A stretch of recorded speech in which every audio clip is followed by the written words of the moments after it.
Eh, Baik, kita mulai. Bismillahirrahmanirrahim. Assalamualaikum warahmatullahi wabarakatuh. Selamat malam semuanya. Jadi kita lanjutkan pertemuan kita di hari ini ya, tanggal 14 Juni ya, untuk pertemuan selanjutnya ya. Lanjutan dari pertemuan yang lalu kita sudah membahas mengenai eh, decision tree ya. Maka pada kesempatan kali ini kita akan bahas salah satu aspek yang terpenting ya, di dalam big data atau pengelolaan big data adalah mengenai aspek security ya, atau keamanan ya dari data tersebut. Ya. Saya coba share screen.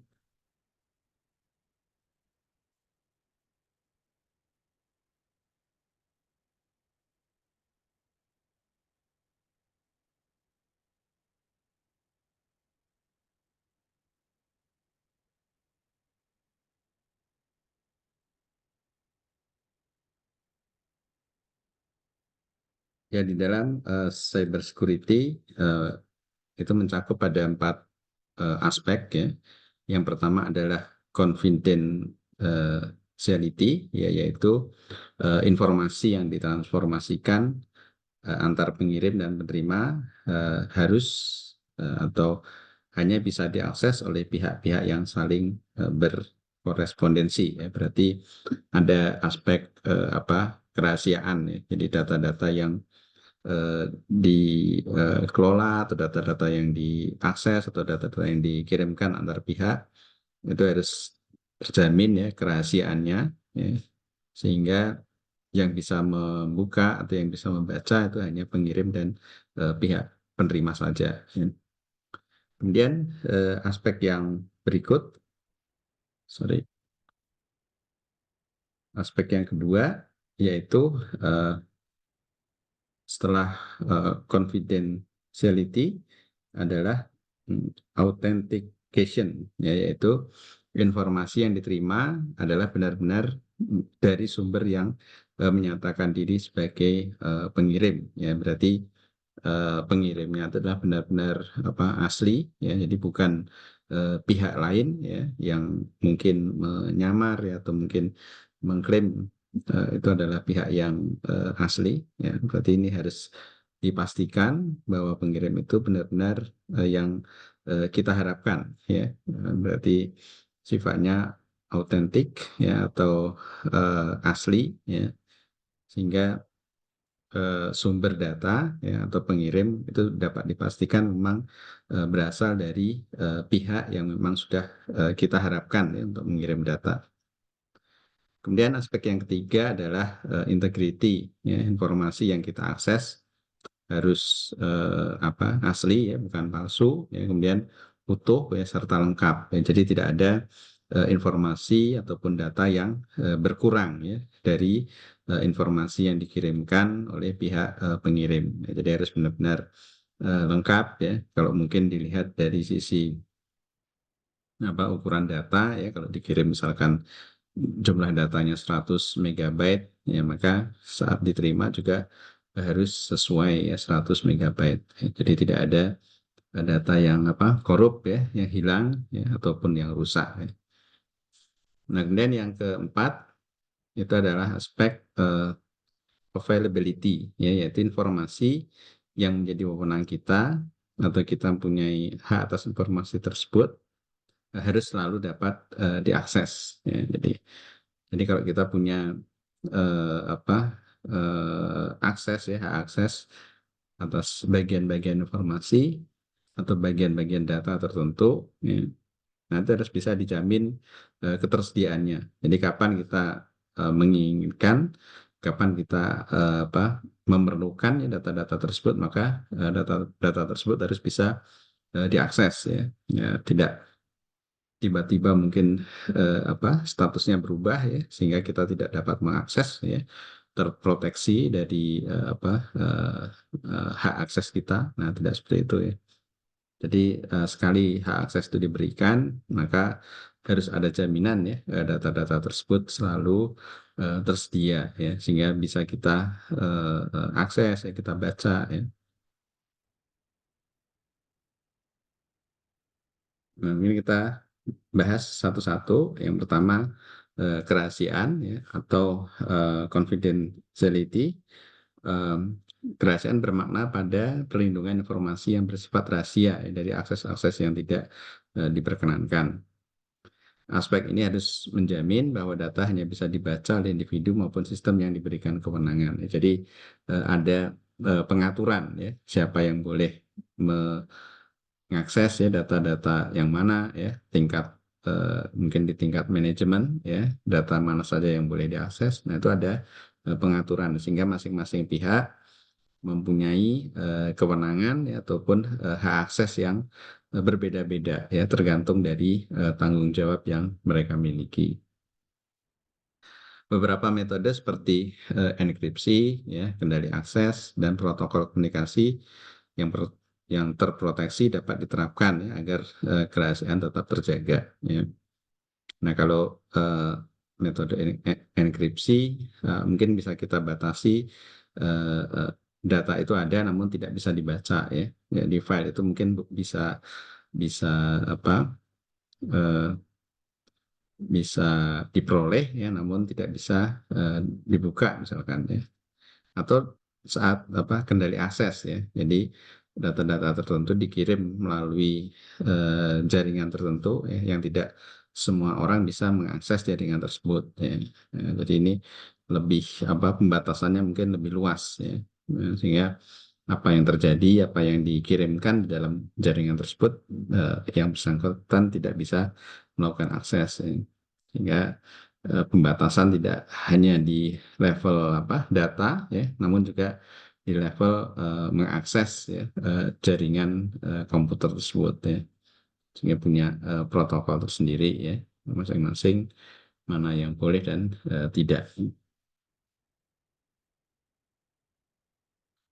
Kemudian aspek yang kedua adalah autentikasi dan otorisasi ya, atau authentication and authorization, yaitu autentikasi adalah proses verifikasi identitas pengguna maupun entitas agar bisa dipastikan bahwa pengguna adalah sesuai dengan yang mereka klaim.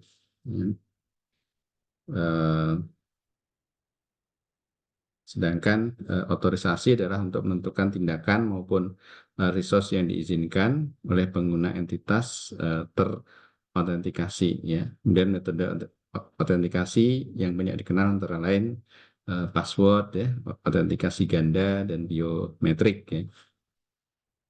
Nah, kalau password itu mungkin sudah banyak ya kita gunakan ya, sudah sering kita gunakan jika kita ingin masuk sebuah sistem, kemudian kita ditanya password ya. Nah, berarti itu dipastikan bahwa password itu hanya dipahami ya oleh user tersebut ya. Sehingga dengan asumsi orang lain tidak akan paham ya, atau tidak akan tahu ya password yang dimiliki oleh user yang memiliki account ya. Nah, namun boleh jadi misalkan orang lain tahu ya, atau mungkin pemilik account tersebut ceroboh ya, mungkin menuliskan passwordnya di kertas ya, atau mungkin di tempel di dinding misalkan ya, sehingga orang lain tahu ya, pihak lain tahu, maka secara tidak langsung pihak lain tersebut bisa mengakses ya, sebagaimana si pemilik account atau pemilik password tersebut ya. Nah, sehingga ada kemungkinan yang melakukan akses itu bukan orang yang sebenarnya ya, karena kebetulan saja orang lain tersebut tahu account dan tahu passwordnya ya, karena kecerobohan pemilik password misalkan. Nah, maka berlakukan apa yang kita kenal misalkan autentikasi ganda ya. Jadi eh, di di backup ya dengan sistem autentikasi yang lain ya. Jadi misalkan seandainya orang tersebut mempunyai password, kemudian ada lagi autentikasi ganda, misalkan mengirim kode ya, kode tertentu ke handphone misalkan ya, ke handphone atau smartphone si pemilik account ya. Sehingga kalau orang lain sudah tahu password, nah, belum tentu juga dia akan memiliki akses ke perangkat tersebut ya, perangkat yang dimiliki oleh user yang asli ya. Sehingga perlu dua kali atau dua jenis proses autentikasi yang berbeda ya, dengan menggunakan perangkat yang berbeda ya. Jadi yang satu mungkin langsung berhadapan dengan komputer dengan user interface memilih di saat login misalkan ya. Nah, saat login kemudian ada tahap kedua lagi ya. Tahap kedua lagi selain minta password juga meminta kode ya, yang dikirimkan ke smartphone misalkan ya, ke perangkat yang lain ya, bukan ke perangkat komputer ya.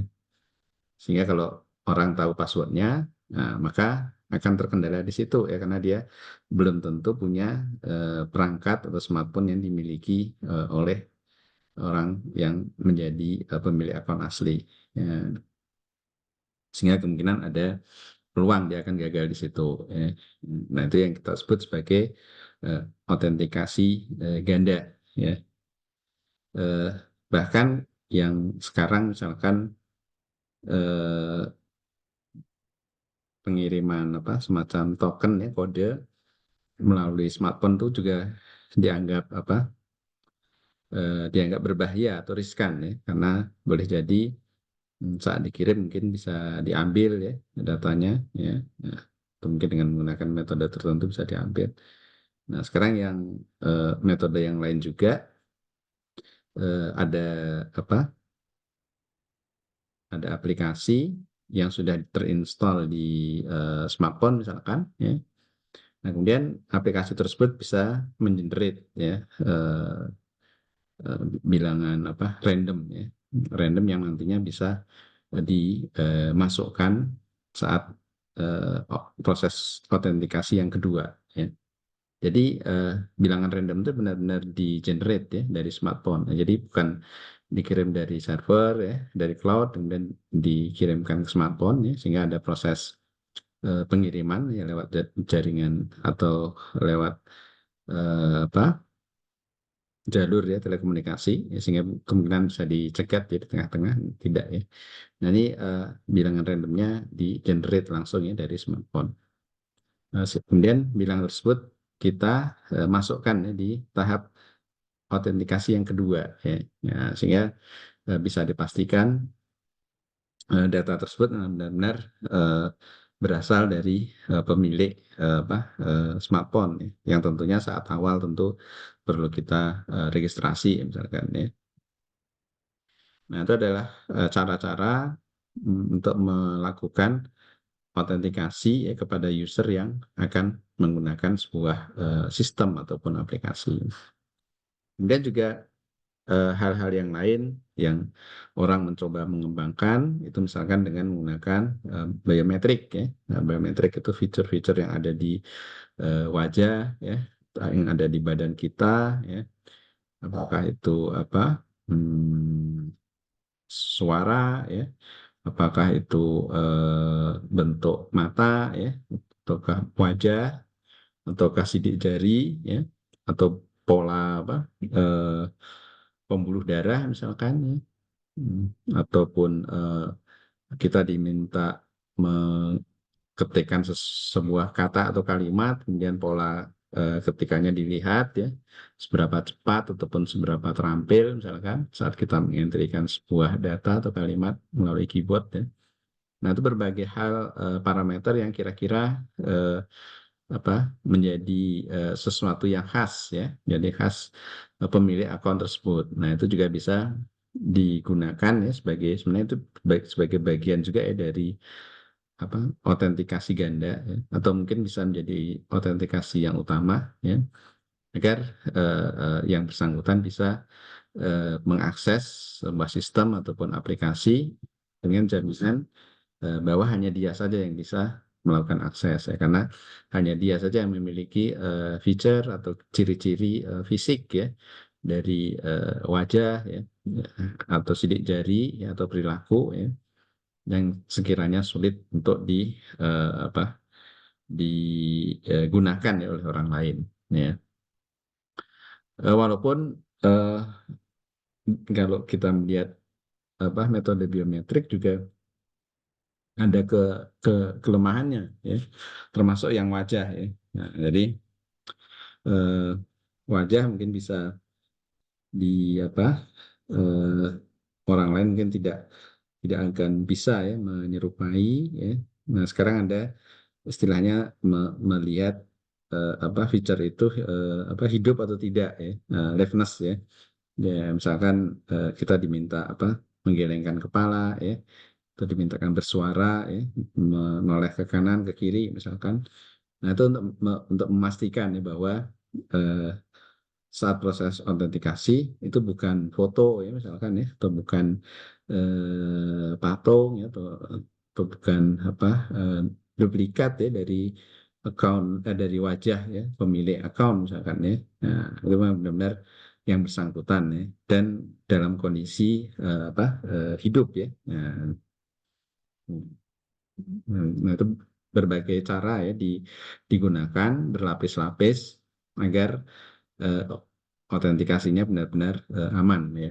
Nah, tentu nanti ada apa semacam pertimbangan ya mencari sesuatu yang optimum ya. Ya, kalau semakin banyak tahapan, semakin banyak proses di autentikasi ya, atau di semakin banyak lapis ya di proses autentikasi, ya, tentu akan semakin aman ya.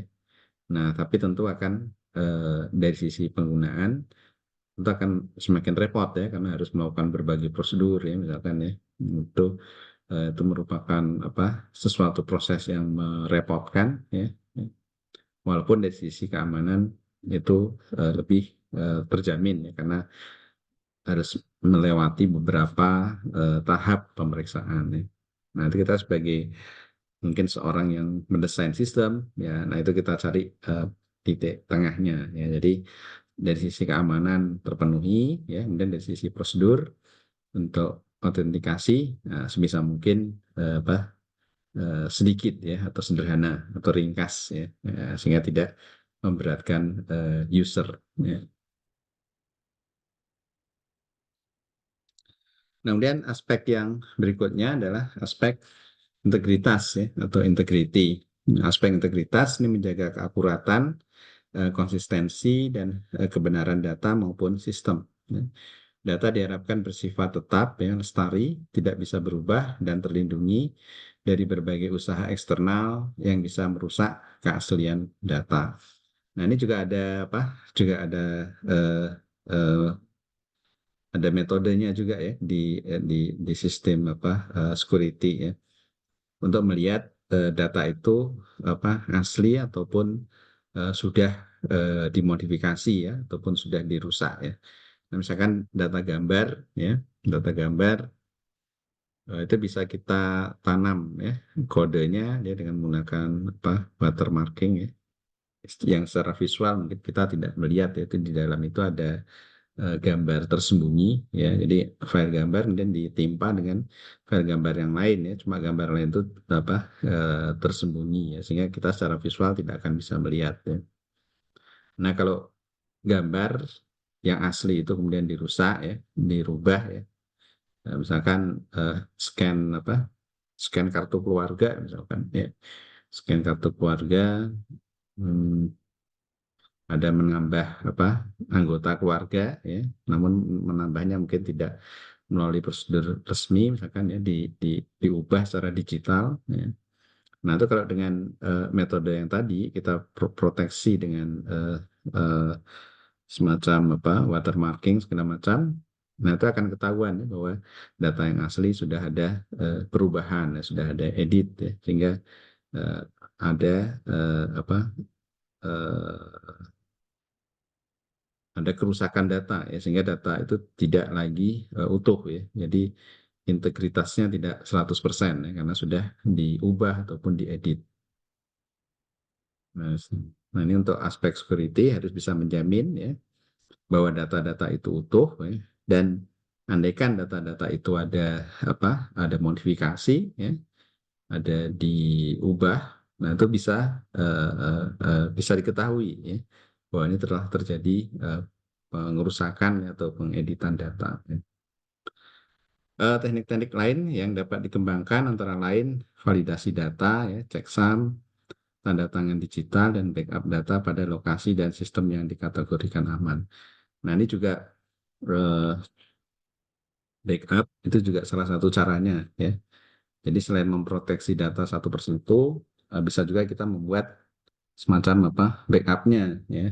Ya, jadi yang satu mungkin boleh diakses oleh pihak eksternal ya. Nah, yang satu lagi itu benar-benar disimpan ya, dijaga ya. Tidak ada pihak eksternal lain yang bisa mengakses ya. Sehingga kita punya copy ya data yang asli dan mana data yang mungkin sebenarnya sama dengan yang disimpan tadi ya. Namun ini statusnya boleh diakses ya oleh pihak luar. Sehingga data-data yang kita simpan sebagai backup itu bisa sebagai alat untuk atau kita gunakan sebagai media untuk memvalidasi ya. Jadi kalau eh, data yang sama, dokumen misalkan ya, yang satu sebagai backup disimpan, satu disirkulasikan ya, dikirim ke pihak eksternal ya, dan kita melihat apakah data yang dikirim itu ada perubahan atau tidak. Nah, itu bisa divalidasi ya atau dibandingkan dengan data yang kita backup sebelumnya. Ya. Kemudian jika hal-hal ini sudah diterapkan, maka bisa dipastikan ya, integritas data akan terjamin. Ya. Nah, sehingga ini adalah bagian ya dari aspek security juga ya untuk memastikan ya data-data itu utuh ya sesuai dengan data-data yang asli ya, tidak ada perubahan. Kemudian ketersediaan atau availability, eh, ketersediaan berfokus pada kepastian ya, bahwa baik informasi maupun sistem dapat diakses dan digunakan saat dibutuhkan di setiap waktu.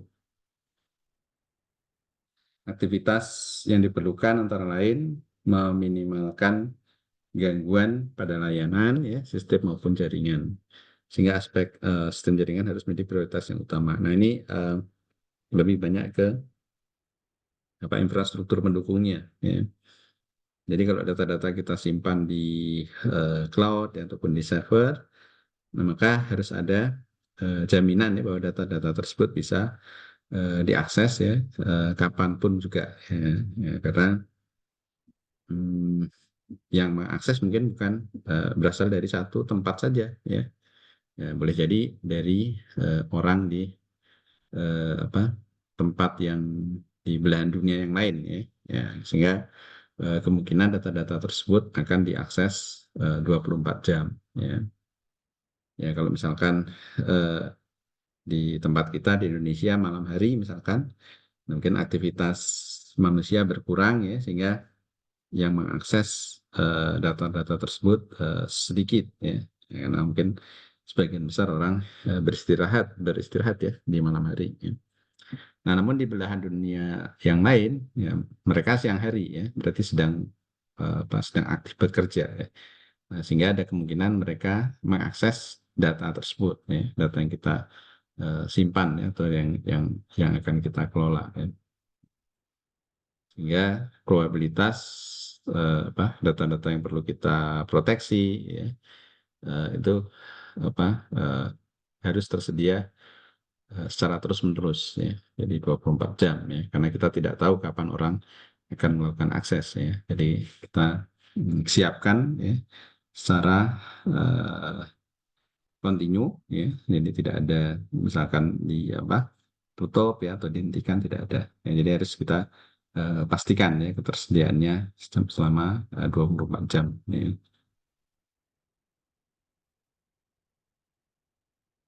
Kemudian salah satu eh, implementasi dari security yang mungkin akan ke depannya akan banyak menggunakan itu pada sistem IoT ya. Jadi IoT itu adalah apa? Internet of Things ya, singkatannya. Ya, mungkin kalau sekarang sudah muncul AI ya, AIoT ya. Semuanya perangkatnya menjadi cerdas ya. Nah, kalau Internet of Things berarti semua benda ya, semua sistem, semua apa peralatan peralatan ya, itu semuanya bisa berkomunikasi atau bisa mengirimkan data atau bisa mengcapture data, ya, bisa merekam data dan juga bisa mengirimkan data itu ke cloud atau ke eh, sistem yang mengintegrasikan, ya. Nah, jadi misalkan kalau tong sampah ya, tong sampah jika ada IoT-nya dia akan tahu ya kapan tong sampah itu penuh ya atau kosong misalkan, ya. Sehingga kalau misalkan eh, penuh atau mungkin sudah mulai penuh, nah informasi itu bisa dikirimkan ya, ke sebuah sistem yang memantau ya secara integratif ya semua tong sampah yang ada di sebuah wilayah atau sebuah kota misalkan, ya. Nah, sehingga bisa terpetakan mana yang penuh dan tidak ya. Itu bisa dipantau, ada dashboardnya ya di sistem kontrolnya ya atau di headquartersnya ya. Nah, atau di control roomnya bisa terlihat ya mana yang sudah penuh dan tidak ya, misalkan ya. Atau misalkan pintu air ya di sungai ya, ya untuk pengendalian banjir misalkan. Nah, setiap bendungan itu kita beri peralatan dengan berbasis IoT ya, bisa memantau secara visual ya, bisa mengukur ketinggian air ya, bisa melihat debit air misalkan. Nah, sehingga dalam satu kota jika ada beberapa sungai yang mengalir ke kota tersebut, nah itu bisa diprediksi ya, data-datanya bisa diambil untuk membuat sebuah keputusan atau prediksi ya kira-kira ini akan banjir atau tidak ya. Sehingga IoT itu memungkinkan ya semua hal ya semua item itu bisa memberikan data ya atau bisa menghasilkan data. Nah, salah satunya juga untuk merekam data-data pribadi ya sebenarnya aplikasi healthcare dan smart home ya maka protect ya, jadi misalkan kalau di rumah ya ini kalau ada lampu ya misalkan bisa mengirim atau bisa mengumpulkan data lampunya mulai nyala jam berapa ya, padam jam berapa ya, suhu ruangannya bagaimana ya. Nah, semuanya itu bisa terekam ya. Hmm.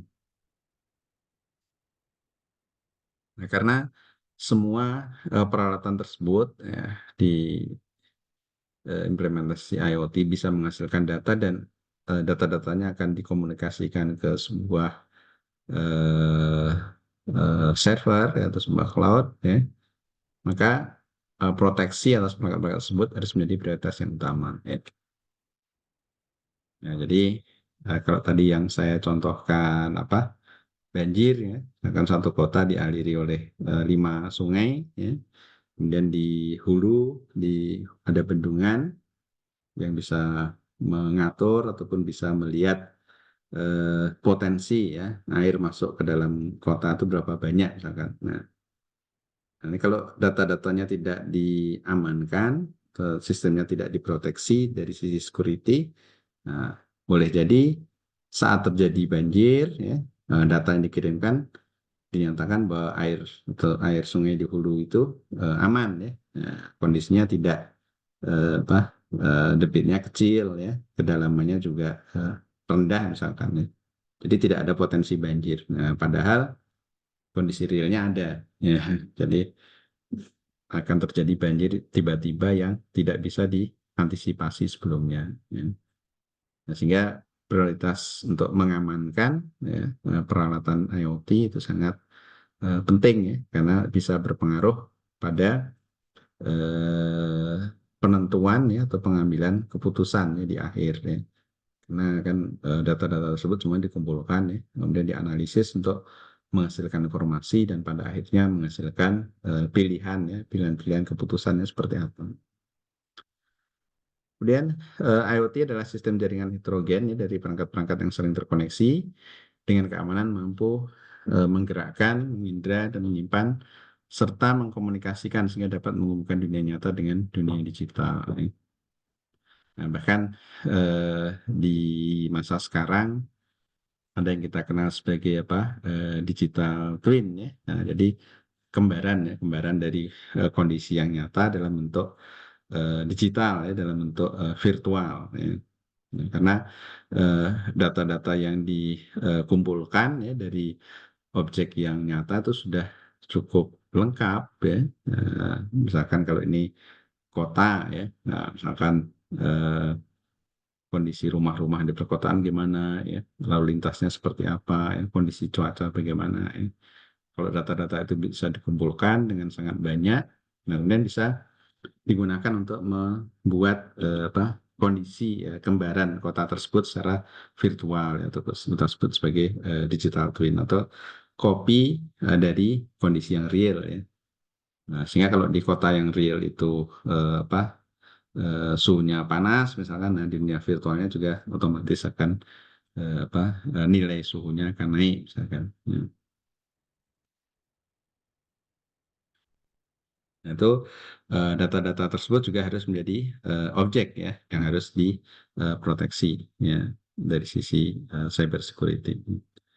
Kemudian perangkat IoT punya kemampuan yang beragam ya, dari perangkat wearable hingga otomasi di industri yang lengkap ya. IoT memiliki kekuatan untuk mentransformasikan sebuah rumah menjadi rumah pintar, grid energi menjadi grid energi cerdas, dan sebuah kota menjadi kota cerdas ya, dan seterusnya ya. Jadi kalau kota cerdas itu semua aspek kehidupan ya di kota itu bisa terukur deh, ya, data-datanya bisa tersimpan ya, secara digital ya, sehingga nantinya bisa diolah ya, dianalisis dan menghasilkan kebijakan-kebijakan atau perbaikan-perbaikan atas kota tersebut. Ya tentu untuk operasional lumayan besar ya, karena kalau kita mau masang sensor yang mungkin hampir di semua tempat, semua kondisi ya, nah itu perlu perlu biaya ya, terlebih lagi untuk mengirimkan datanya ya, mengumpulkan datanya dalam sebuah workstation misalkan ya. Baik, kemudian jika kita lihat strukturnya, jadi struktur layer dan layanan IoT ya secara umum, jika kita lihat lapisannya, ini ada 4 lapisan ya. Jadi dari lapisan yang paling eh, paling bawah ya, atau paling yang bersentuhan langsung ya dengan kondisi fisik ya, atau parameter-parameter fisik yang di lapangan ya. Jadi umumnya dikendalikan baterai ya, resource terbatas ya, maksudnya apakah resource memori ya, resource energi ya, semuanya terbatas ya. Kemudian perangkat kecil terkoneksi aktuator ataupun sensor ya, perangkat mengindra dan mengumpulkan data untuk melakukan preprocessing ringan dan kemudian mengkomunikasikan data ke jaringan ya. Nah, dari untuk aspek security kita perlu tempatkan di mana. Nah, ini harus melihatnya secara global ya. Ya, jadi secara komprehensif ya. Berarti dari layer yang pertama itu juga seharusnya harus sudah ada proteksinya juga ya. Nah, jadi dari sisi security ya. Jadi saat data-data itu mengumpulkan nilai, misalkan nilai lingkungan ya, parameter-parameter lingkungan, apakah temperatur ya, atau mungkin tekanan udara ya, arah angin ya, kualitas udara, misalkan berapa banyak unsur-unsur yang sekiranya membahayakan, menyebabkan polusi ya. Nah, data-data itu merupakan data-data primer ya, yang awal yang direkam oleh sensor. Nah, itu juga harus sudah dipastikan aman ya. Jadi tidak ada kemungkinan orang atau pihak eksternal untuk mengubah ya data-data tersebut ya. Nah, sehingga suhu misalkan ya, merekam suhu harian mungkin berkisar antara 25 sampai 30 derajat misalkan suhu harian ya. Nah, kalau di sensornya tidak diberi ya, atau diperhatikan ya aspek security-nya, nah bisa jadi nilainya diubah ya, jadi lebih kecil ataupun lebih tinggi ya, sehingga akan mengganggu hasil analisis dari data-data. Ya. Nah, kemudian dari level yang pertama, kemudian lanjut ke level yang kedua, yaitu IoT Gateway, ya, adalah sebuah perangkat pengolah data yang cukup kuat ya untuk mengumpulkan data dari berbagai perangkat dan kemudian mengirimkan data itu ke cloud service. Nah, sehingga dalam sebuah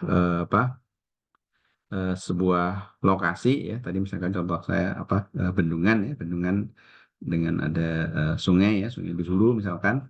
Nah, maka untuk satu lokasi boleh jadi banyak sensor ya. Jadi ada sensor kedalaman air ya, ada sensor mungkin melihat secara visual ya, atau mungkin melihat kondisi cuaca ya, atau sensor hujan misalkan ya, apakah di sana ada hujan atau tidak ya.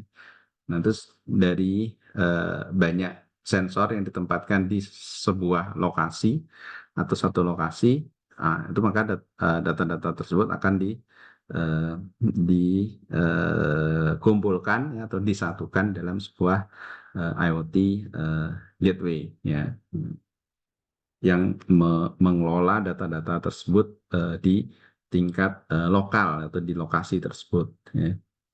Nah, ini tergantung keperluannya ya.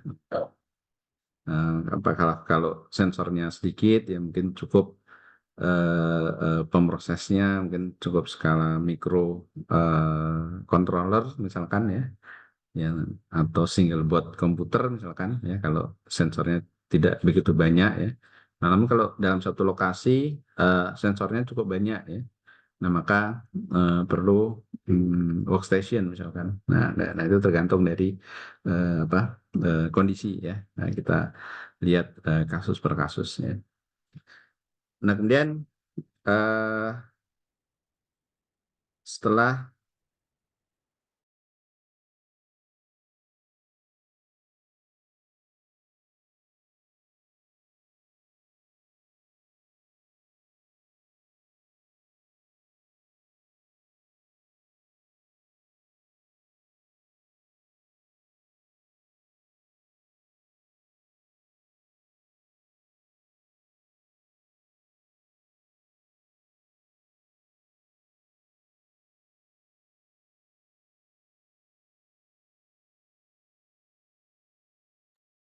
baik, saya lanjutkan kembali.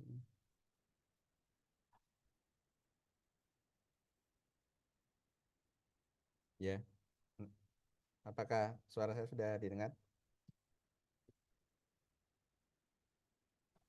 Lumayan pelan, Pak. Oh, pelan ya, sorry. Bentar. Ya, kemudian saya lanjutkan ya.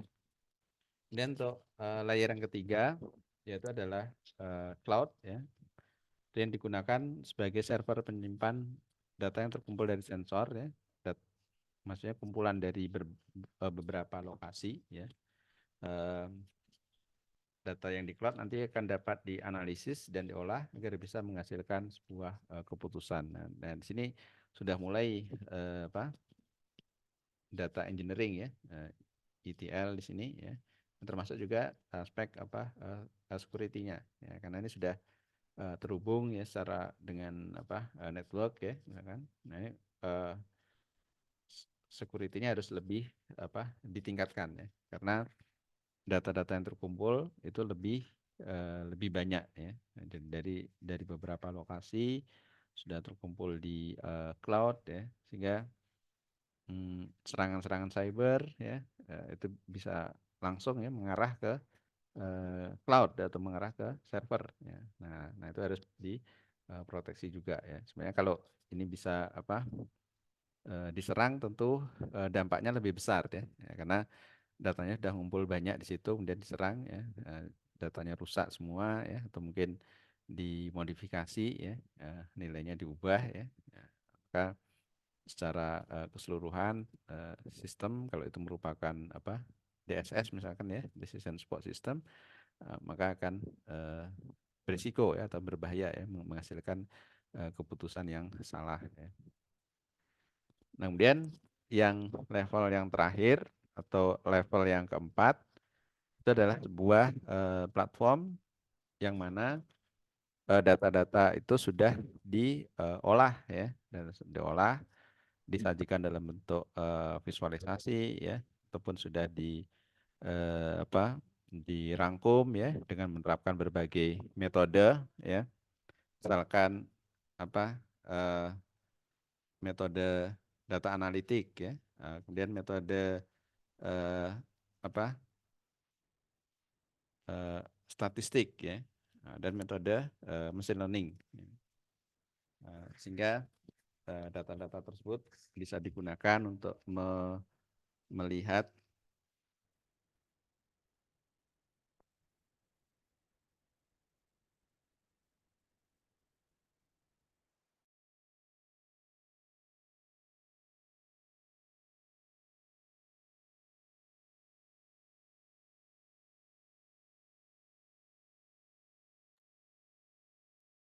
Ya baik, saya lanjutkan. Ataupun menggunakan berbagai jenis algoritma lain ya, agar bisa menghasilkan sebuah rangkuman yang eh, memiliki makna tertentu ya. Nah, seperti ini bisa menghasilkan keputusan ya, mungkin melihat fenomena secara geografis ataupun spasial ya.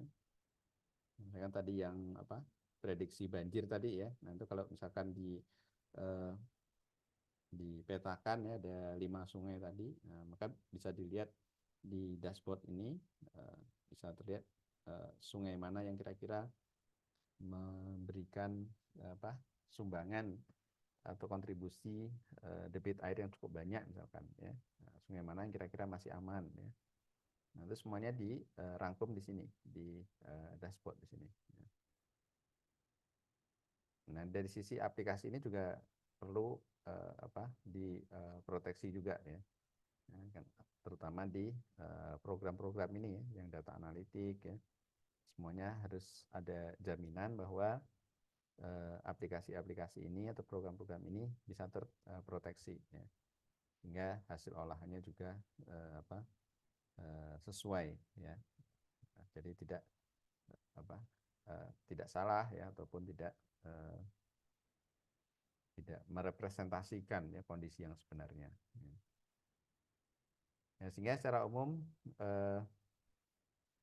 aspek security itu harus ada di semua layer ya, untuk memastikan bahwa data-data itu terkumpul dari paling ujung ya, yang bersentuhan langsung dengan kondisi di lapangan ya, kondisi fisik di lapangan, hingga dikumpulkan, disatukan, dan akhirnya dianalisis secara bersama-sama untuk mendeliver ya, atau memberikan sebuah informasi. Nah, itu semuanya harus menerapkan tadi ya, 4 aspek security yang tadi. Kemudian resiko security ya pada sistem IoT itu apa saja yang mungkin terjadi, yang tidak mengakibatkan sistem IoT itu tidak sepenuhnya aman ya. Sehingga kan mungkin adanya ancaman atas privasi serta kerahasiaan user ya. Dari sisi usernya, demikian juga jika perangkat-perangkat atau lokasi tadi misalkan ya, lokasi-lokasi sensor yang bertambah ya, ini akan tidak mungkin lagi menerapkan metode-metode kriptografi yang sederhana ya. Sehingga setiap perangkat ataupun setiap sensor, nah itu punya resiko ya, resiko keamanan mungkin yang berbeda-beda ya. Sehingga itu harus ditentukan ya, untuk memproteksi setiap perangkat tersebut ya. Terlebih lagi perangkat-perangkat tersebut mempunyai kemampuan untuk mengendalikan lingkungan fisik dari user, maka serangan terhadap perangkat tersebut bisa memicu resiko terhadap keamanan ya. Nah, ini beberapa serangan ya, contoh serangan ya, dengan communication attacks ya. Itu data diserang ketika data-data tersebut dikirimkan ya. Jadi dalam proses perjalanan ya dari IoT devices ke server ya. Jadi di tengah jalan datanya diubah ya atau ditumpangi dengan data yang lain ya. Kemudian ada jenis attacks, misalkan life cycle attacks. Nah, ini saat proses maintenance ya, kepemilikan tiba-tiba berubah misalkan ya. Kemudian attacks on device software. Nah, ini menyerang menyerang hardware-nya ya. Kan hardware biasanya sudah terinstall juga ya dengan software yang mungkin merupakan bahasa mesin ya kan itu ya, yang mengoperasikan atau yang mengendalikan device ya. Lalu misalkan itu kena virus ya atau mungkin diserang dari sisi aspek keamanan, itu juga bisa mengakibatkan dampak ya secara menyeluruh ya. Jadi merambat ya dari satu bagian ke bagian yang lain. Kemudian physical attacks directly targeting the device clip. Nah, ini serangan langsung ya, secara fisik ya. Nah, kan kalau sensor mungkin dipukul ya, dipukul atau dicuri misalkan ya. Nah, itu juga aspek security ya, atau mungkin tegangan listriknya tidak normal misalkan ya, atau mungkin kena kena benturan misalkan ya. Nah, itu lebih ke fisik ya. Kemudian IoT malware ya, perangkat IoT sangat rentan dengan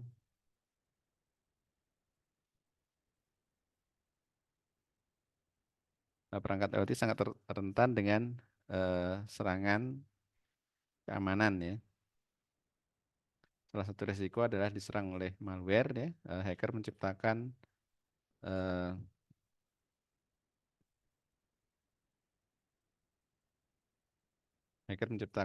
malware bertujuan untuk mencuri data, ya, merusak perangkat ataupun hanya sekedar membuat kekacauan. Ya. Ini tergantung motivasinya ya. Serangan itu macam-macam ya. Apakah untuk mencuri ya, merusak sebagian ya, kemudian meminta tebusan ya, seperti itu ya, atau memang sengaja untuk menyerang ya. Nah, itu beda-beda ya. Tergantung motivasi serangan ya. Kemudian malware atau malicious software ya dapat berbagai jenis ya.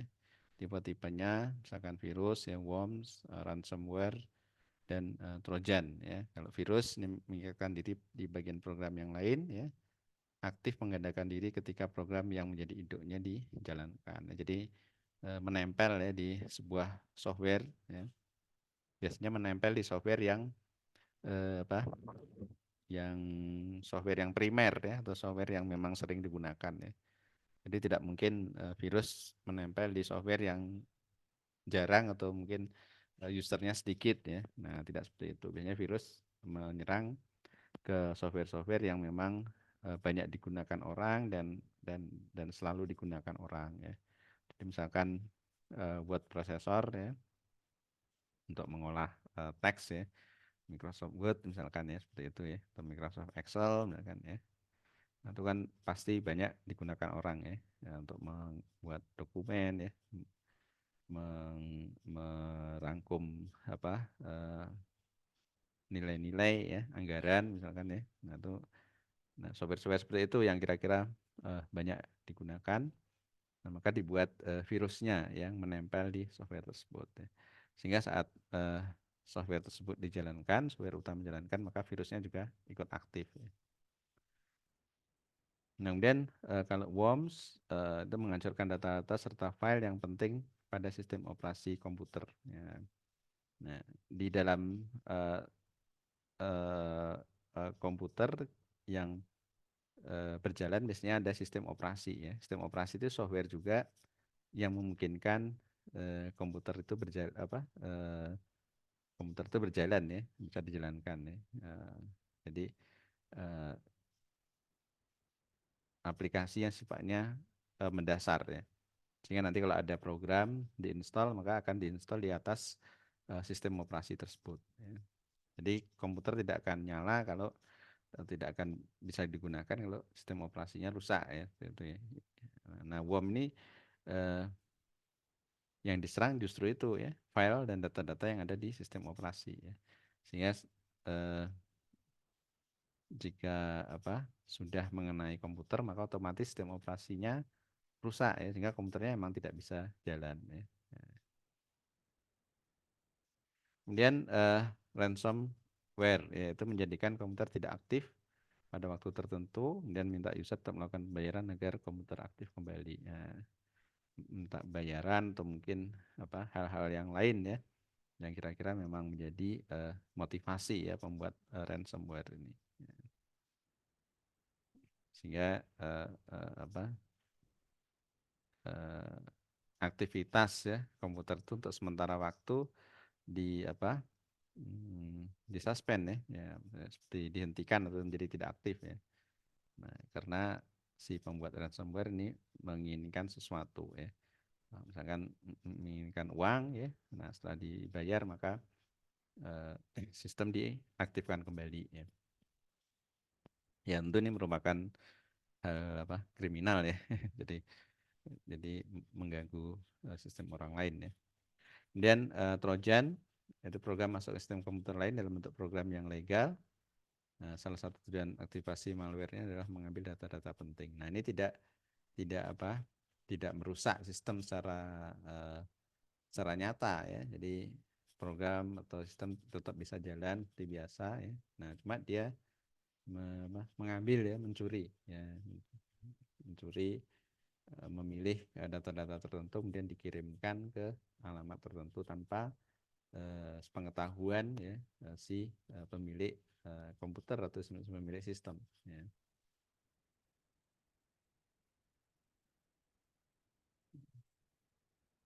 Nah, ini yang kadang menjadi eh, menjadi perhatian ya, atau mungkin kecurigaan ya. Jadi kalau kita menggunakan perangkat-perangkat ya yang mungkin berasal dari luar negeri ya, untuk perangkat-perangkat di server ya yang mungkin produk ya, bukan produk dari dalam negeri. Nah, ini salah satu kekhawatirannya di perangkat-perangkat tersebut di CCP ya, atau mungkin ada software tertentu sehingga data-data yang disimpan, data-data yang kita ambil ya, mungkin data-data nasional kita diambil kemudian tanpa pengetahuan kita karena itu terhubung ya ke network ya, ke jaringan, data tersebut diambil dikirim ya ke tempat lain ya. Nah, itu yang kadangkala boleh jadi ya, seperti itu ya. Karena kan ini tidak kelihatan ya. Ya, jadi sepertinya semuanya aman, namun ternyata ada bagian yang mengambil ya data-data itu untuk dikirim ya ke tempat lain ya. Nah, kemudian contoh-contoh serangan ya pada sistem IoT ini banyak ya. Nah, mungkin secara skema seperti ini ya, ini ya, di di berbagai bidang ya. Ini mungkin tahunnya lumayan lama ya. Yang terbaru ini 2016 ya, mungkin sudah hampir 10 tahun yang lalu ya, 2015 2014. Nah, sekarang mungkin lebih banyak lagi ya metode-metode atau mungkin cara-caranya ya. Nah, misalkan ini di bidang otomobil ya. Nah, dua di cyber security secara dari jarak jauh mengendalikan kendaraan jeep ya. Nah, jadi ini juga yang menjadi concern ya. Kendaraan otonomus ya, atau mungkin kendaraan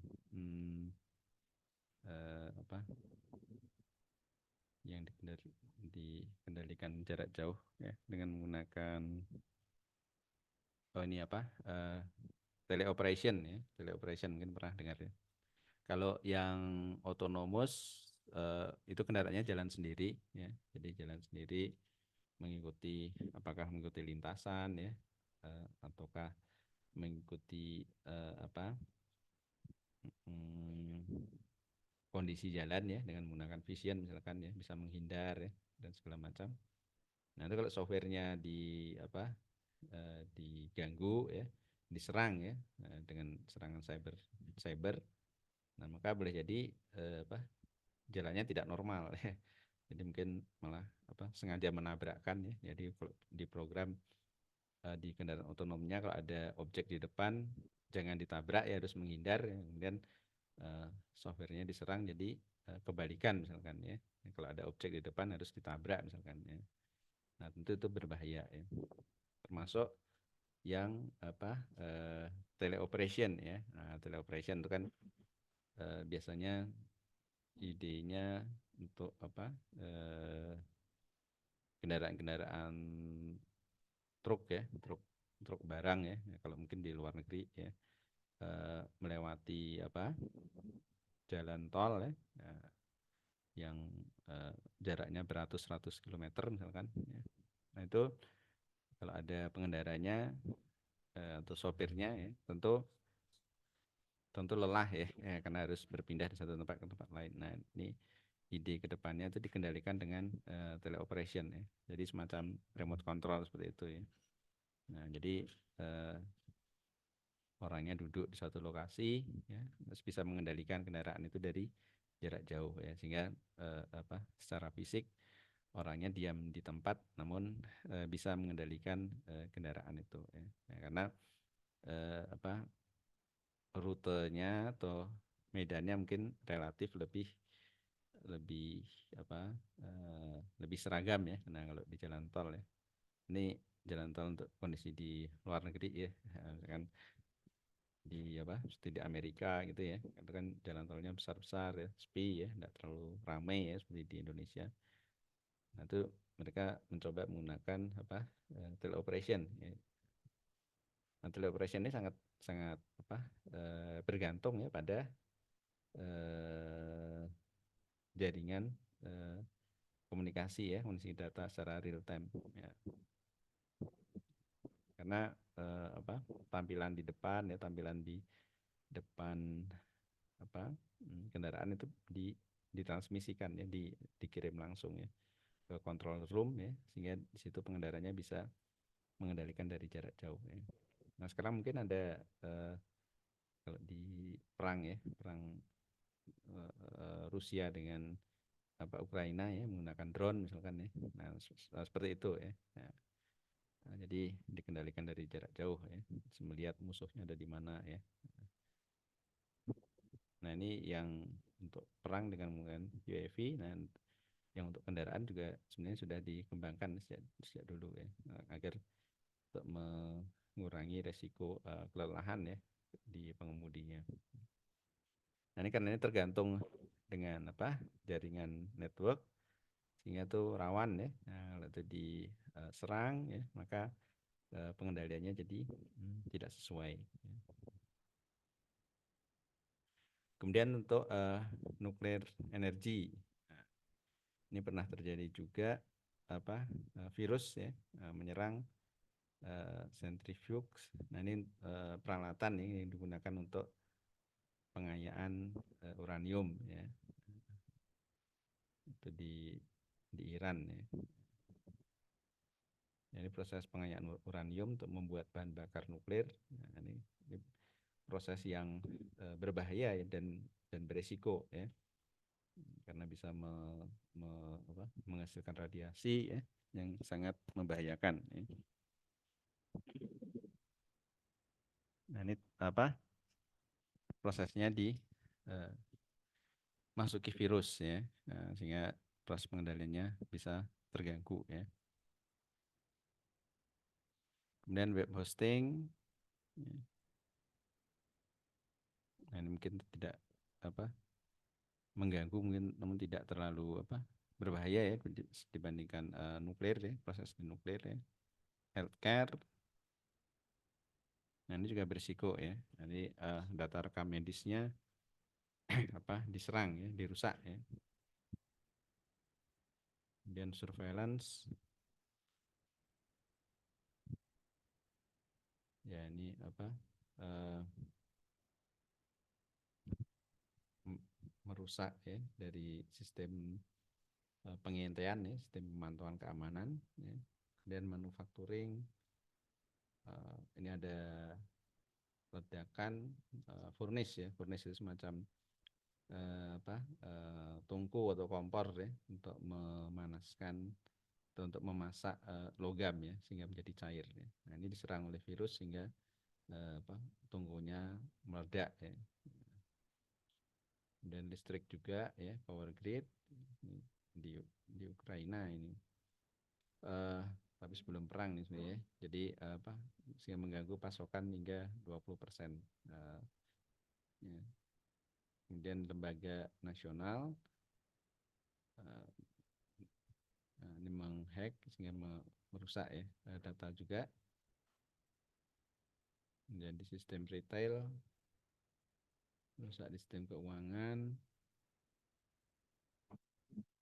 Kemudian dalam gedung juga ya. Nah, gedung kalau ada sistem IoT-nya seperti itu, ya itu juga bisa diserang juga ya. Ya sehingga ini sebenarnya banyak ya aspek ya, apalagi saat ini ya yang sudah 10 tahun kemudian tentu lebih banyak lagi ya peluangnya perangkat tersebut bisa mendapat serangan ya, serangan cyber sehingga akan mengganggu ataupun merusak fungsinya ya. Yang boleh jadi akan berdampak ya secara fisik ya ke manusia ya. Ya, jadi kalau misalkan tadi kendaraan otonom diserang virus misalkan ya sehingga berjalannya jadi tidak sesuai ya, atau kacau ya, menabrak orang ya, menabrak mobil ya. Nah, itu berakibat berbahaya ya secara fisik ya. Bisa mengakibatkan kecelakaan ataupun korban jiwa ke orang lain ya. Ya, ini contoh skematik yang lain ya. Jadi ya itu mungkin sebuah konsep ya. Jadi dengan bertransformasinya semua perangkat ya, semua sistem ke dalam bentuk digital. Nah, maka ada risiko juga ya di balik itu ya. Jika diserang secara digital maka juga akan berdampak ya pada pengoperasian ya sistem atau peralatan tersebut ya. Kalau dulu mungkin belum belum berbentuk digital misalkan ya, semuanya serba manual ya, dicatat di buku misalkan ya. Misalkan tadi rekaman medis ya semua dicatat di buku ya. Nah, tentu serangannya tidak akan dalam bentuk digital ya. Jadi walaupun ada virus segala macam tetap aman ya karena semuanya ditulis secara manual ya. Cuma tentu dalam pengelolaannya jadi lebih berat ya, lebih repot ya. Dalam bentuk digital kan merangkum segala macam, mendapat informasinya bisa lebih cepat ya. Ya cuma ada konsekuensinya ya tadi ya, ada risiko serangan ya, secara digital.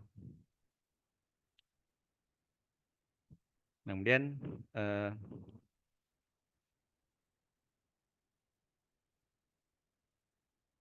metode untuk pengamanan yang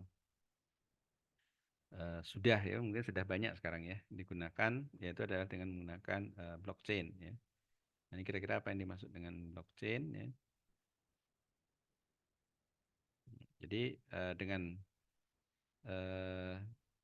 menggunakan blockchain ya, ini permasalahan autentikasi ya sebuah perangkat IoT itu dapat menggunakan digital signature ya dari sistem blockchain ya. Sistem blockchain dapat mengidentifikasi secara unik ya perangkat IoT serta data-data yang disimpan oleh perangkat tersebut ya.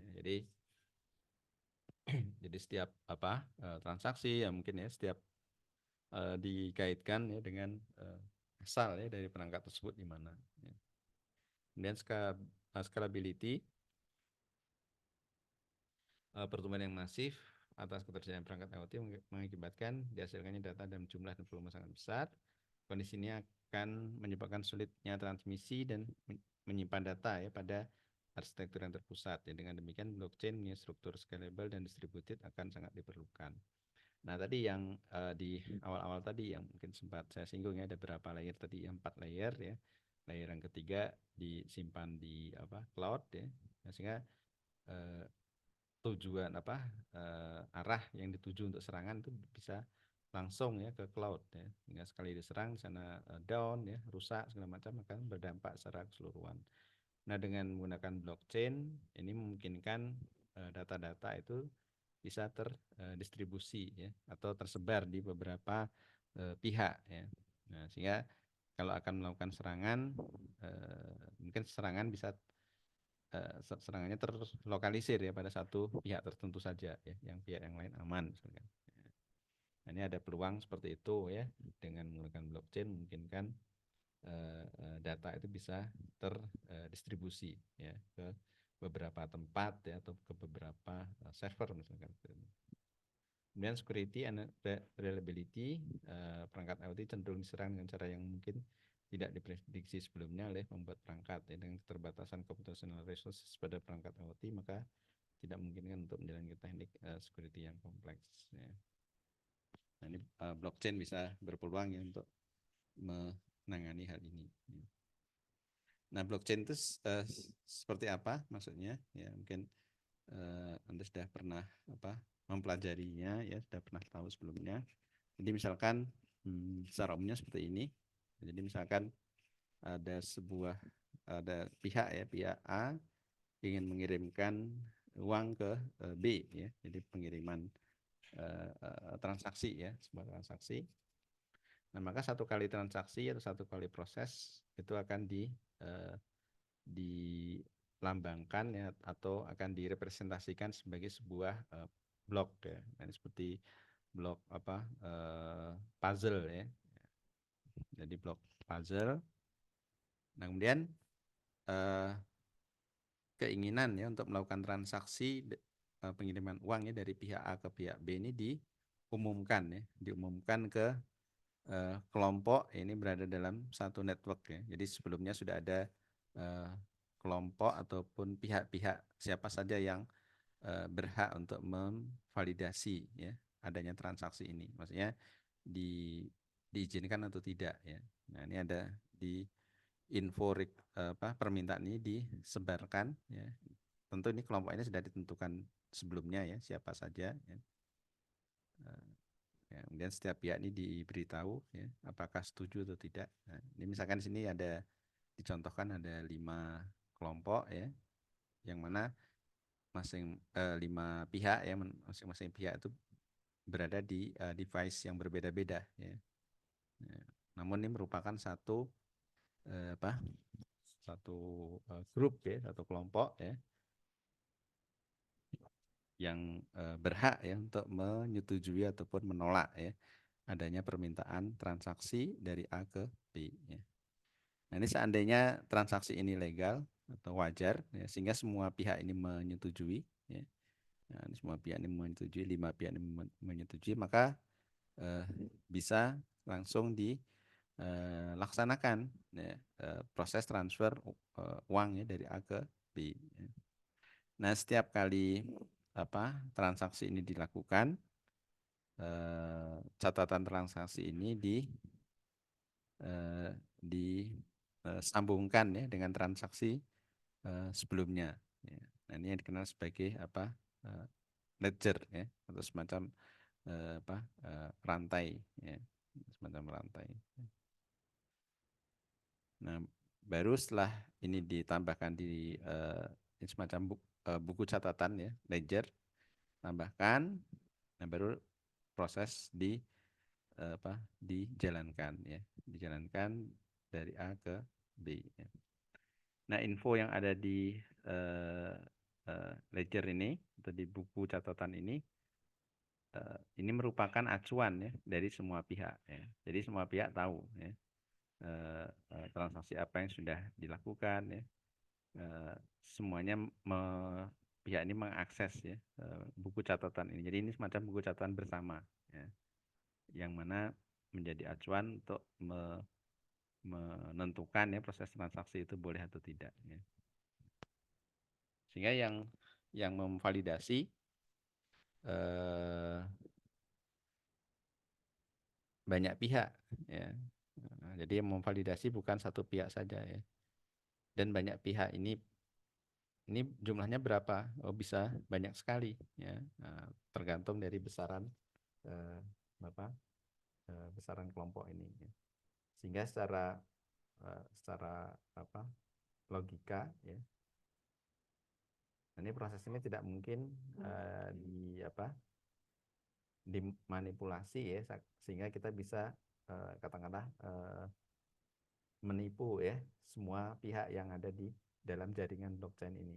Nah, secara logika tidak mungkin ya, karena banyak pihak yang terlibat ya.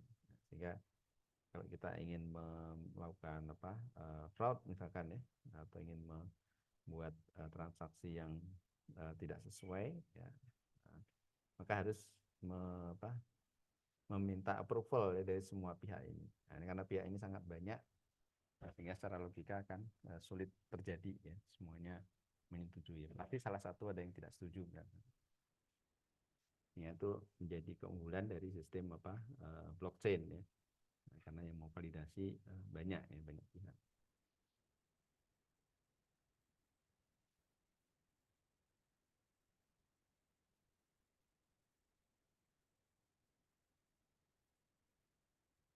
Ya ini contohnya blockchain as IoT economy enabler ya. A review of architectural aspects ini adalah satu buku ya. Nah, skematik ini menjelaskan referensi mengenai ini ya. Misalkan ini dari apa consumer ya, pay to use things of the data they gather ya. Dan total to do that only if the payment was recorded in the blockchain ya. Maka time provider get a reward to make the thing or data available ya. Then the reward is autonomously dispensed by a transaction of the blockchain ya. Payment and reward made be two sides of the same transaction. However, this is not always the case. Ya, jadi ini proses apa payment, reward, kemudian ini secara apa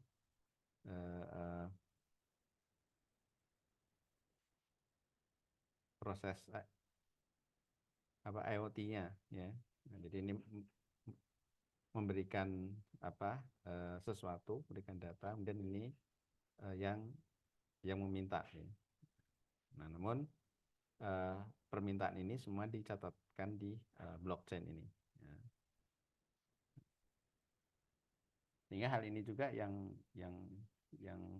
bisa digunakan untuk apa merunut ya adanya transaksi ya. Ya, misalkan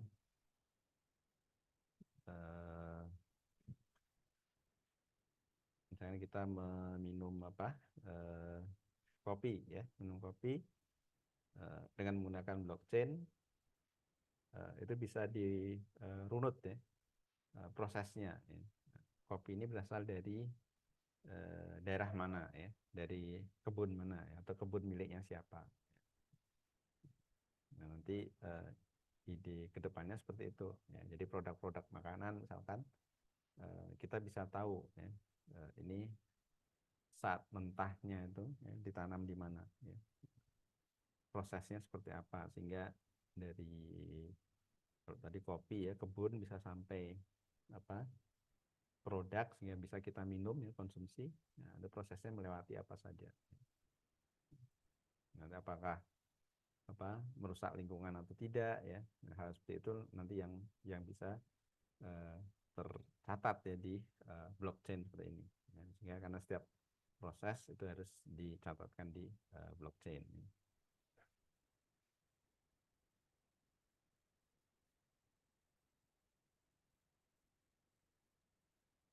Ya, seperti ini ya. Nah, sehingga semua proses ya, misalkan ini dari supplier ya, penyedia apa bahan pokok ya, saat mengirimkan ke pabrik, nah ini dicatat ya.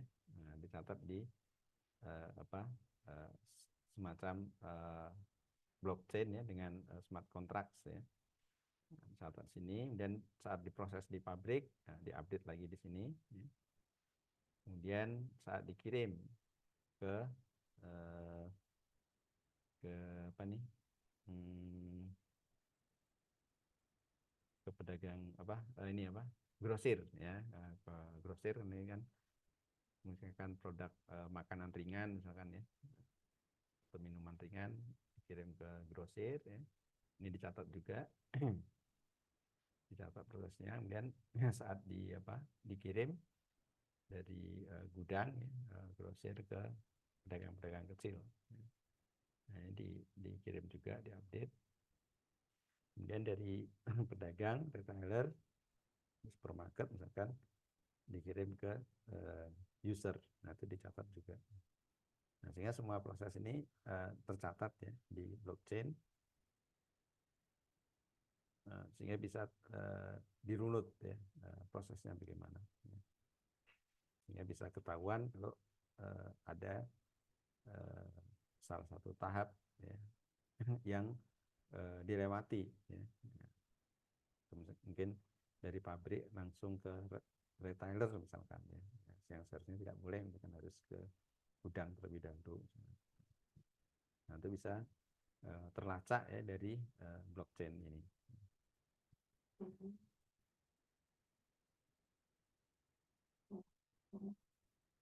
Ya, mungkin sampai di sini yang bisa saya sampaikan. Silahkan jika ada pertanyaan.